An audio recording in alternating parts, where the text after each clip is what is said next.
Magandang umaga po sa bawat isa. Tayo po yung kapasimula sa ating pag-aaral sa oras na ito. Pero bilang panimula po tayo po ay umawit ng isang awitin, "The steadfast love of the Lord never ceases."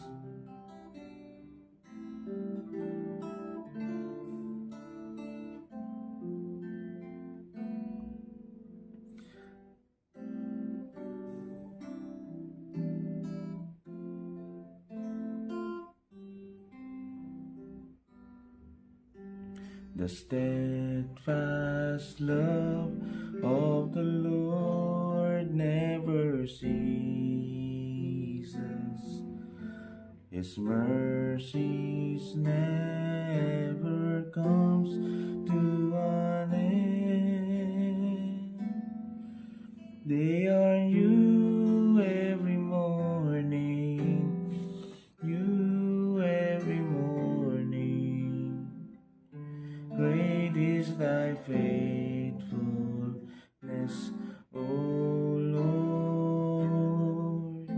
Great is thy faithfulness. The steadfast love of the Lord never ceases. His mercies never comes to an end. They are new every morning, new every morning. Great is thy faithfulness, O Lord. Great is thy faithfulness.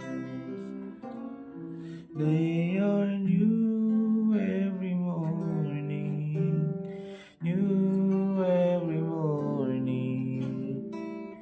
Great is thy faithfulness, O Lord. Great is thy faithfulness. They are new every morning, new every morning.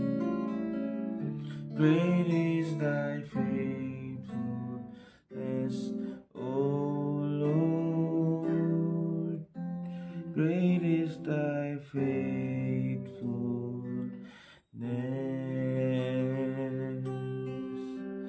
Tunay nga, Panginoon, na iyong katapatan ay hindi nagmamaliw.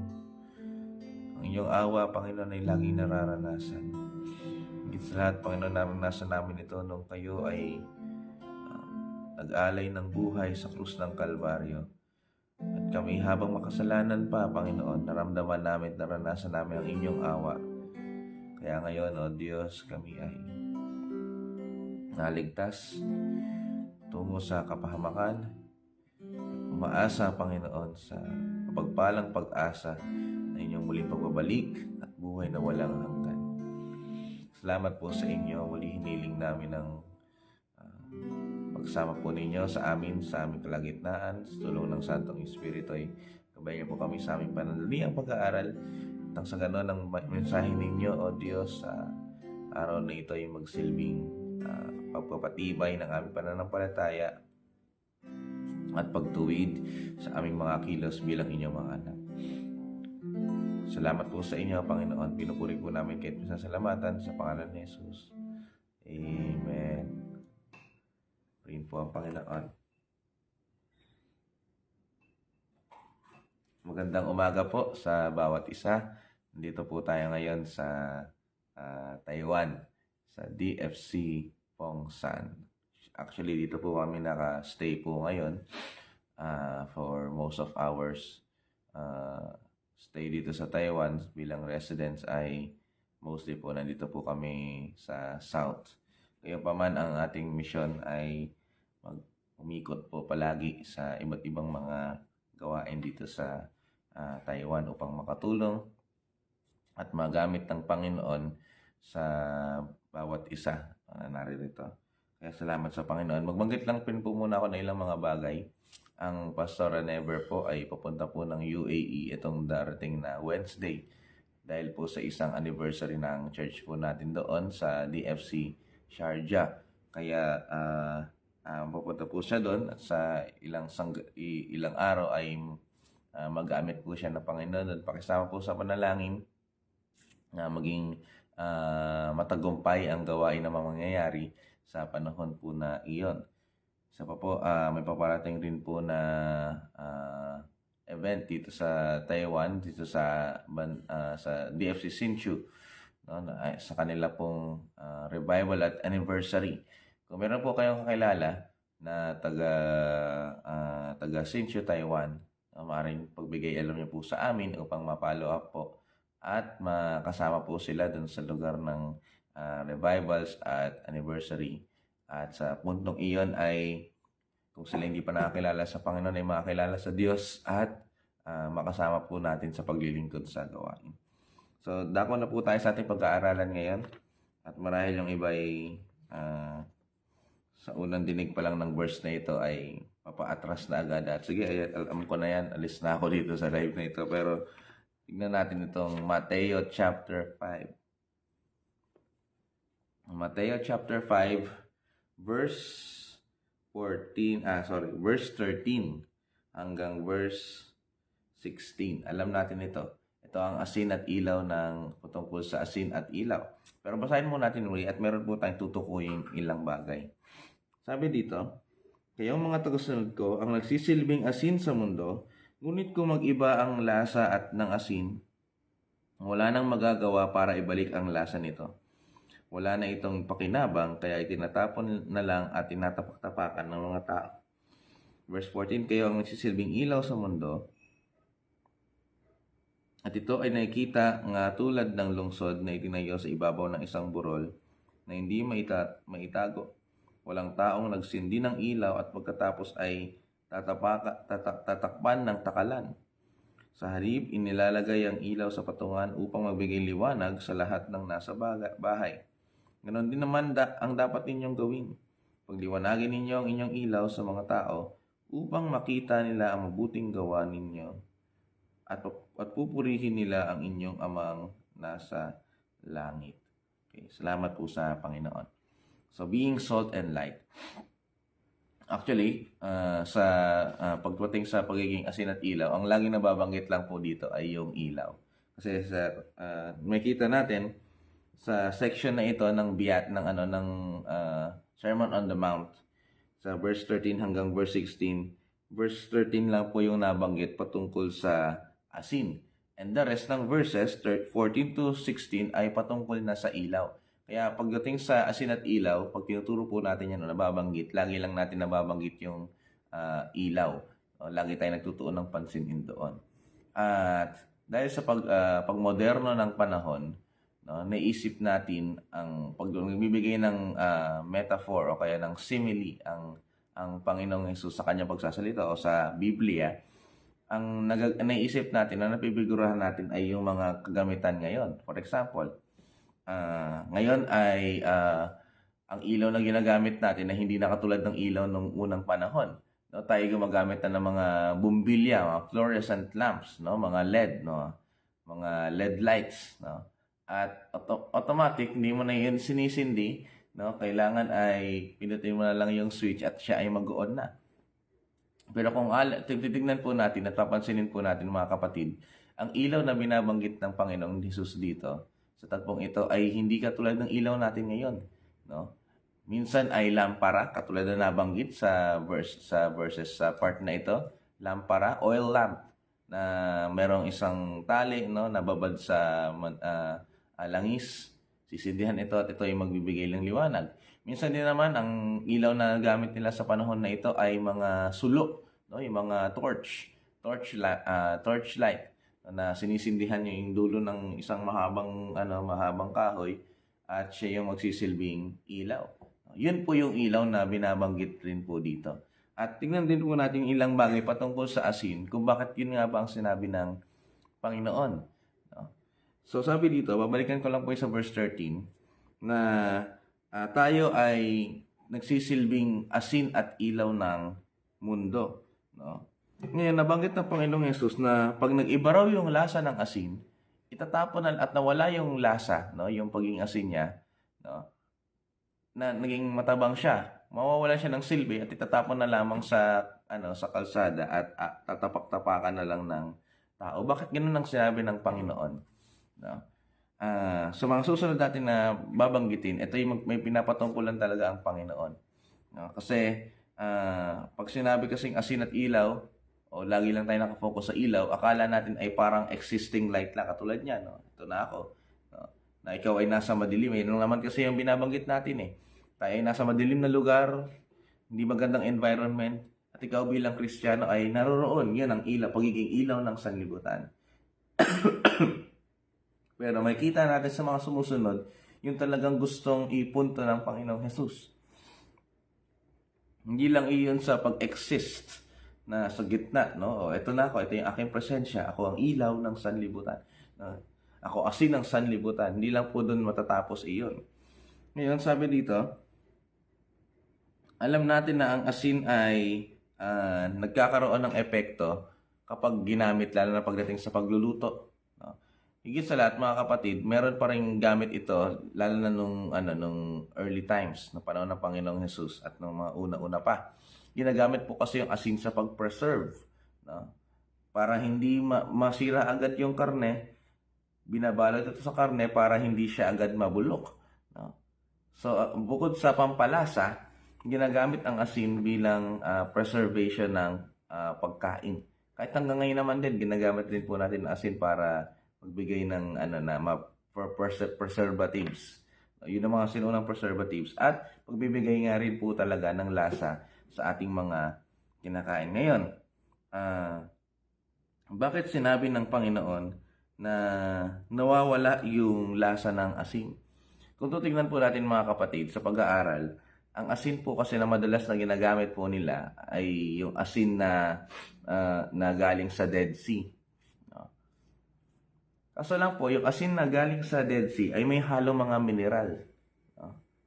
At kapag, kunyari, sabihin natin ay nakuha na kapag retrieve ng asin sa Dead Sea, madadala sa kanilang tahanan, pag ang asin po na yan ay nabasa o naapektuhan ng moisture, ang mangyari po doon ay mawawala yung pinakalasa niya, yung alat, at matitira na lang po ay parang mga mineral na lang.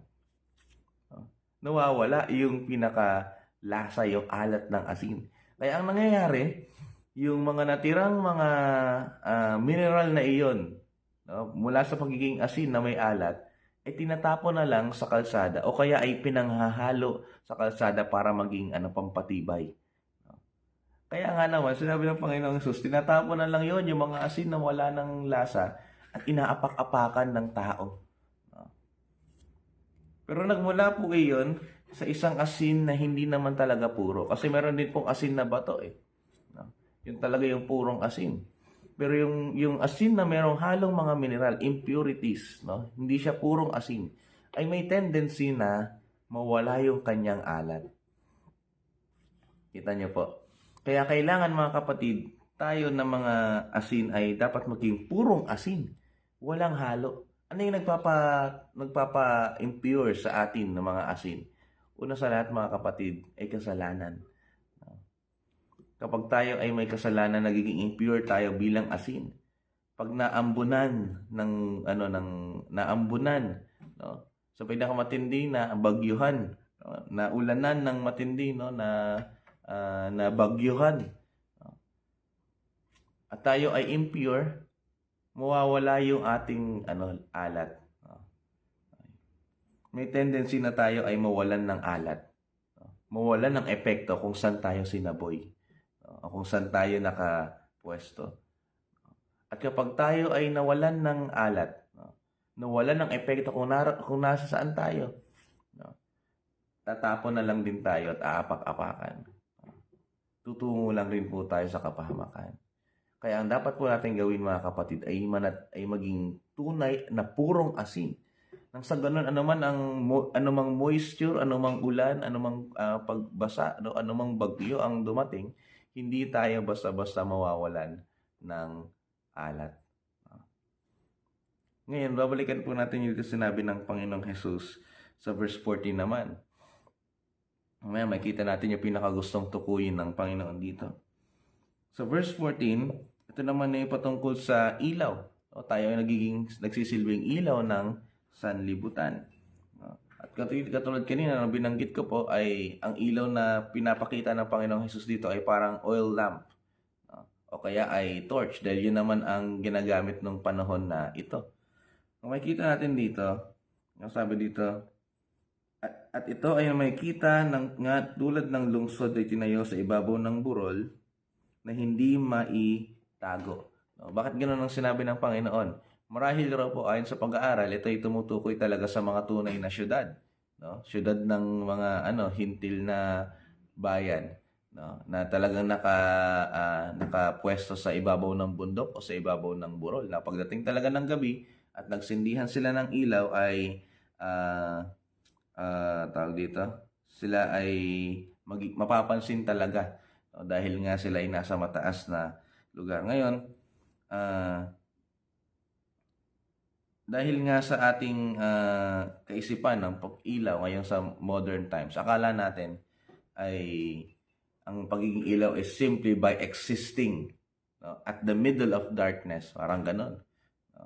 Na existing ka lang sa gitna ng maraming di mananampalataya. Okay, existing ka lang sa bundo at parang nagpapakita ka ng liwanag. At yun na.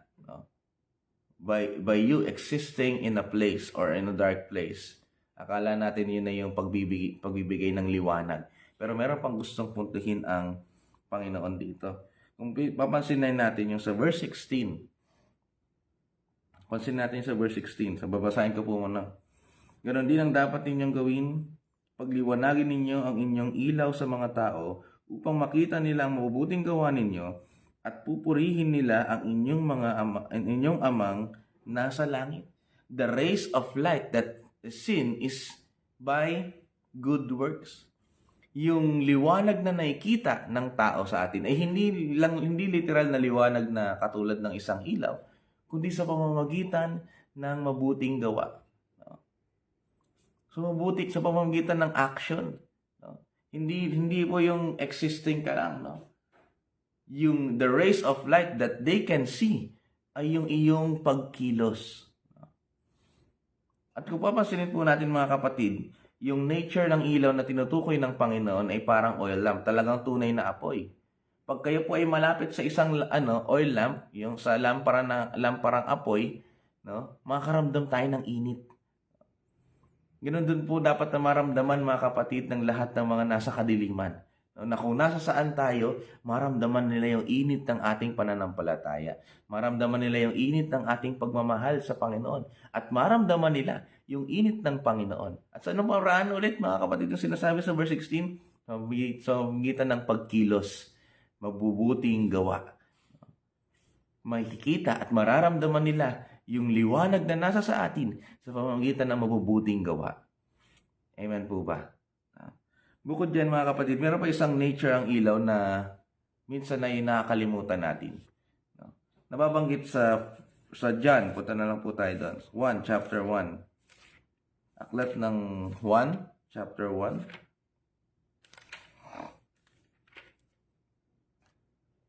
Verse 5. Sabi dito, basahin na lang po natin sa verse 4. Ang salita ang pinagmula ng buhay at ang buhay na ito ay ilaw. Dahil ito ang nagbibigay liwanag sa mga tao. Verse 5. Ang ilaw na ito ay nagliliwanag sa kadiliman at hindi ito nadaig ng kadiliman. Nakita niyo na po ba nung binuksan ninyo yung ilaw ng inyong kwarto ay nagtatalo yung ilaw at ang dilim. Nakikiusap yung dilim na kung pwede ba stay muna kami dito na mga 5 segundo pa o mga 1 minuto pa. Once na nabuksan yung ilaw sa isang madilim na lugar, walang reklamo ang dilim. Agad siyang mawawala dahil nga sa ilaw. Mga kapatid, tandaan niyo ito po yung tandaan natin. Ang ilaw po na dala natin ay hindi natin sariling ilaw. Ito po yung ilaw ng Panginoon. At ang maganda niyan, yung ilaw na nasa sa atin ay makapangyarihan. Na kung nasa saan tayo nagliliwanag, walang nagagawa ang kaaway. na walang nagagawa ang kadiliman. No? Hindi pa ako nakita nung binuksan ko yung ilaw o sinindi ko yung kandila, biglang nagrereklamo yung dilim. No? Biglang uy, teka lang, dito muna kami. No? O kaya nagka-clash silang dalawa. Nagigit-gitan yung dilim at liwanag. Wala po. Walang magawa ang dilim kapag merong liwanag. Hallelujah. Walang magawa ang dilim kapag naririyan ng liwanag. Amen po ba? Kaya mga kapatid, isa sa mga dapat nating tandaan, kapag tayo ay tunay na nagniningning bilang mga liwanag ng sanlibutan, sa pamamagitan din ng ating mabubuting gawa upang mapapurihan ng Panginoon, walang nagagawa ang kadiliman. Lumalayas ang kadiliman. Hallelujah. Yun po yung gustong tukuyin ng Panginoon. Sunod dyan mga kapatid, sinabi rin ng Panginoong Jesus dito na ang ilaw ay hindi pwedeng takpan. Huwag po nating takpan yung ilaw na nasa sa atin. Sa anong paraan mga kapatid natin hindi natatakpan yung ilaw na sa atin kapag hindi po tayo nagpakilala bilang mga anak ng Diyos? Kahit paano, magandang ipakilala rin talaga. No? Hindi nga po kahit paano dapat talaga makilala natin, makilala ng kapwa natin na tayo ay mga anak ng Diyos sa pamamagitan ng hindi lang salita, kundi gawa. At kung susumahin, dito na lang po ako magtatapos para hindi na po tayo mag-overtime. Kung susumahin mga kapatid, ang gustong sabihin ng Panginoong Jesus dito, sa chapter 5 verse 13 to 16, bilang asin at ilaw ng sanlibutan, kailangan tayong makaapekto. Kung ang asin ay nakakaapekto sa kung saan siya isaboy, at ang ilaw ay nakakaapekto rin sa lahat ng kwartong nagdidilim, ganon din po tayong mga anak ng Diyos. Saan man tayo nakapwesto, saan man tayo dumako, ano man ang ating puntahan, makaapekto po tayo sa nakapalibot sa atin. Ngayon, hindi yung mabubuti, hindi yung masasamang gawa na makaapekto ang gagamitin po natin, hindi. Yung mula sa mabubuting gawa, yun yung maging liwanag na makita nila. No? Dahil sa ating magiging aksyon na makakaapekto sa kanila, ay magsilbing liwanag sa kanila mga kapatid. No? Upang mapapurihan ang ating amang nasa langit. No? Una pa lang, verse 13, binabanggit. Kaya may dahilan bakit asin yung inuna ng Panginoong Jesus dito. Para lang din maipakita mga kapatid, na ang gustong sabihin ng Panginoon, tayong mga asin at ilaw ng sanlibutan ay hindi lang manatili bilang existing, na nakatayo lang tayo dito. Nagliliwanag, hindi. Ang gusto ng Panginoon ay makaapekto tayo kung nasa saan tayo. Saan man tayo isaboy bilang asin. Saan man tayo isindi bilang liwanag, makaapekto po tayo. Ito pa ang pinakamaganda. Kapag yung oil lamp, o kaya yung oil lamp na lang po tayo, yung langis na ilaw na langis galing sa langis. Pag ito po ay napalapit sa isang bagay, ano nangyayari? Nasusunog po. Pag hindi pa ganong kalapit, nararamdaman natin yung init. Pero pag sobrang lapit na, yung apoy na nasa sa kanya, matatransfer din o mahahawa din dun sa ibang mga sumalapit sa kanya. Ang term po natin sa Tagalog na darang ng apoy. Anong ibig sabihin po nun mga kapatid? Nawa mga kapatid, habang papalapit tayo sa ating mga kapwa na hindi mananampalataya at nakikita natin at naapektuhan sila ng ating liwanag. Habang pa-close tayo, madarang sila ng ating nagiinit na pananampalataya, nag-aapoy na pananampalataya. Nang sa ganun din sila ay mag-apoy din sa pananampalataya sa Panginoon. Amen? Hallelujah.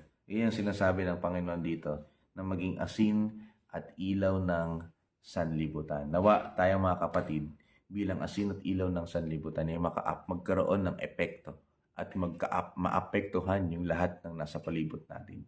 Saan man tayo sa isaboy ng Panginoon, saan man tayo pagliwanagin ng Panginoon, makita ang liwanag sa atin, sa pamamagitan ng ating mabubuting gawa na nakakaapekto sa lahat na nakapalibot sa atin. Given na iba-iba ang reception niyan sa iba't ibang mga tao. Pero nawa, makita sa ating mga mabubuting gawa, no?